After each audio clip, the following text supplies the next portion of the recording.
फोटोमध्ये फ्रेम केले. जमेल तेव्हा जमेल तसं माझ्या सोयीनुसार कौतुकही करता. जमेल तेव्हा जमेल तसं माझ्या सोयीनुसार कौतुकही करता. पण दुःख याच आहे की तुम्ही मला गृहीत धरता. याचाच राग आज मी तुमच्या समोर खोलते. होय, मी सावित्री ज्योतिबा फुले बोलते. कुऱ्हाडीचा दांडा होताच का? कुऱ्हाडीचा दांडा होताच का बाबा? सगळं डोक्यावरून गेलं.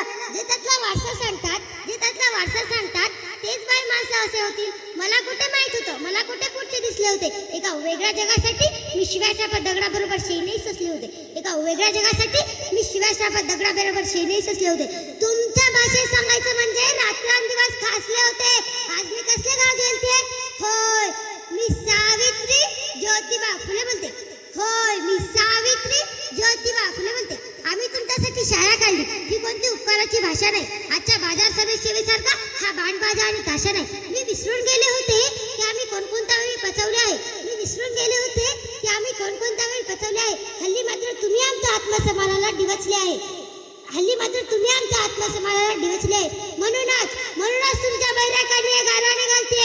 होय, मी सावित्री ज्योतिबा फुले बोलते. बाईंनो, लेकी बाईंनो, तुम्ही शिकला सवरला, पण आजही विकृत स्त्री मुक्तीचा प्रत्येक डोळा काढलाय. माझा वारसा सांगून स्वार्थासाठी राबतात आणि गर्भातल्या सवितीचा गळा गर्भातच दाबतात. म्हणूनच तुमच्या संतापामुळे मी आज बेभान बोलते. होय, मी सावित्री ज्योतिबा फुले बोलते. माझी खरी लेखती जी असत्यापुढे झुकत नाही. ती कोणत्याही बोन बाबाकडे आंधळपणे माथा टेकत नाही.